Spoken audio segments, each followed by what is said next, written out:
Hello detectives, and welcome to my video for September. If you've gone back to school this month, I hope it's gone really well. I am going to go back to school next month in October. I am starting a whole new tour of events for my book, The Guggenheim Mystery. But this month I've been doing some work of a slightly different kind. And that is, I am doing the final preparations for the 6th book in the Murder Most Unladylike series. I know that I said earlier this year that we would have the cover and the title revealed in September, but now it's looking like that's going to be October. So if you're waiting for that, please be patient, it will happen. What I'm going to show you now is the other thing I've been working on, and this is the proof stage of the 6th book. This is the moment when the book goes from being a typed up manuscript, the kind of thing that I would write on my computer, you would write if you were writing stories, to being something that kind of looks like a book. We have our character list here with all of the characters you're going to meet for the first time, and some of them who you already know. And this is what I have to do at this stage. I have to read through it kind of like it's a book. It's set out like you'd read it. And I have to make final changes, tiny changes to the book. I'm not making big changes to the story. I'm not making big changes to the plot or cutting out whole scenes anymore. I am literally just removing one word and replacing it with another word. And that is what I've been doing. I've been going through this whole book and I've been removing and replacing tiny little things. So once I have done this, I'm going to give it back to my publishers. They are going to make sure that we get the maps, that we get all the beautiful inside illustrations, and of course that cover. And then when all the changes have been made and they're really happy and I'm really happy, it's going to go away to be printed. And that'll probably happen in about December because the book is coming out in February. Now that I've told you a bit about what I've been doing this month, I'm going to tell you a bit about what I've been reading, because I've been researching a lot for my 7th book as well as working on book 6, but I have had some time to do a bit of reading for fun, and these books are my favourite books that I read in the last month. The first book I've chosen is The Wizards of Once by Cressida Cowell.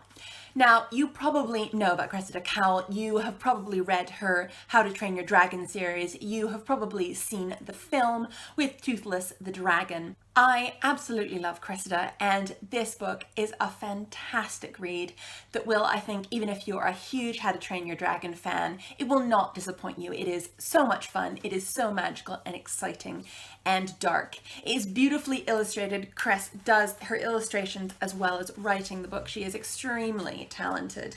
And the whole thing looks fantastic. I think that's one of my favourite illustrations, actually. It's about a boy and a girl who live in Britain thousands of years ago when magic was real, before the Romans turned up and kind of destroyed all of the woods that used to cover Britain. But a boy called Czar and a girl called Wish, they belong to two warring opponents, the wizards and the warriors, and one day through a series of chances they meet. I really loved reading this book. It was exciting, it was magical, it was funny and scary and heart-pounding. I read it in about 24 hours and I think you're going to whiz through it too. It is really long, but it didn't feel that way at all to me while I was reading it. This is a fantastic book for anyone 8+ who loves adventure and magic. The next book I've chosen is slightly older. I would say it's teen fiction, and it is P.S. I Love You by Jenny Han. Now this is actually the 2nd book in a series by her. The first book is To All the Boys I Loved Before, but this is a book that I read on my holiday recently, and it was lovely and it was fun and it was exactly what I wanted. This book is about Laura Jean and all the boys who she falls in and out of love with, all of the confusing relationships that she's dealing with. It's also, which I think is really lovely, it's about her family, her 2 sisters and her father, and how they all live together. They lost their mother when she was younger, and they're all having to learn to live in a single parent household. This is a really lovely, warm, funny, sweet book that is just a delight to read. And I think you should also read it because it is being made into a movie. All the Boys I Loved Before is being turned into a movie, and I think it's going to be coming out next year. I'm really excited about it, and I think Jenny is a fantastic writer. So if you like teen romance, if you like something really sweet and fun, I think you'll love this series. I'd say this book is for about 11, 12+. Anyone who likes fun, sweet romance stories. The next book is a little bit different. The next book is not set in a lovely American town. The next book is set in deep space, and it is Lauren James's The Loneliest Girl in the Universe. This book is a really hard book to describe to you and explain to you, because if I tell you too much, I'm going to give away the plot. And I've already been told off by somebody for spoiling the plot for him.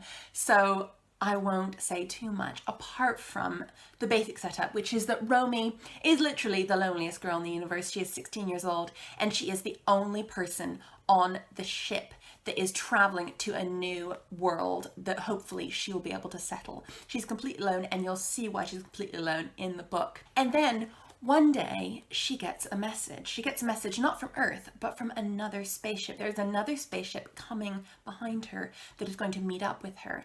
And the person riding to her is very exciting and a bit unexpected. And that's literally all I'm going to say about it, because you really need to read this and experience it for yourself.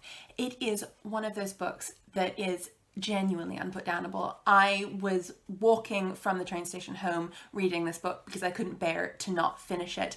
This is the book for you if you like books about space, or if you like books about strong heroines who are also very realistic. Romy is extremely brave, but she seems like a real person. She seems like a kind of person that you would meet, and I could believe in her totally as a character. And it's also a book that you will enjoy reading if you write or read fan fiction. Lauren is somebody who has written fan fiction and loves it and is really public about it, which I really love about her. She's a great person. And Romy in this book writes fan fiction about her favorite TV show that is stored on the ship's computer and she watches again and again and again, called Loch and Ness. And I love that element to it. It made Romy really feel even more like a real 16-year-old. This book is for about 14 plus, but again, adults can and should read it, because this is genuinely one of the best books I've read this entire year, and I'm incredibly excited that it is finally out so you can read it too. The next book is another book that I read a long time ago and is finally out now, and again, I am so excited about it. It is Things a Bright Girl Can Do by Sally Nicholls. Now, Sally is a writer who I have loved for a long time. All of her books are absolutely fantastic, and she is so clever that she can write books in about 5 different genres completely easily. This book is about the suffragettes. It's about 3 girls who become suffragettes just before World War I. It follows them all the way through World War I, and it follows all the problems they face and the dangers and the issues they have to struggle with. It is a really great book if you're interested in the suffragettes, which I know a lot of you are. I really am. I love hearing about the suffragettes. They contributed so much to the things that I enjoy today as a woman. In Britain, I wouldn't be able to vote without them, and that is something that I think is very special. They're taught in schools at the moment, but I think you can always learn more about them, and if you know a little bit about them, you'll be fascinated by this book. It'll tell you a whole lot more than you ever knew. Sally really has researched, and this book is an excellent read and an excellent historical account. This book is great if you love historical books, if you love sagas, stories that follow people over lots of different years. This book is great if you like female friendships and if you like romance. The 3 main characters in this book are in 2 separate relationships, and I really enjoyed following the ups and downs of each relationship through the years. This book, again, I would say is for about 14 plus. Anyone who loves history and who loves feminism will really love this book. And finally, I'm finishing, as I always do, with a classic mystery story that I loved when I was younger, that I still love now, and that I think you will really enjoy if you like my books. And this month, because I've been doing research for my 7th book, which will be coming out next autumn, so 2018, I've been doing a lot of reading of theatrical mysteries. And by far, in a way, my favourite one that I have read is Threeact Tragedy by Agatha Christie. This book isn't exactly set in a theatre, but it has a very theatrical, one of the main characters is very theatrical. Basically, he's the amateur detective, and he is somebody who used to be an actor, and so he's very dramatic and stagey. And in fact, the murder itself has a little bit of a stagey element to it. I loved this book. The plot is so clever. The twist is great. It's a very quick read, like all of Agatha Christie's books. It really whips along. It's very exciting and very satisfying. So that's it for me this month, and do tune back in next month, obviously, when I will hopefully be revealing the cover and title of book 6 that I've known for a while and I can't wait to tell you about.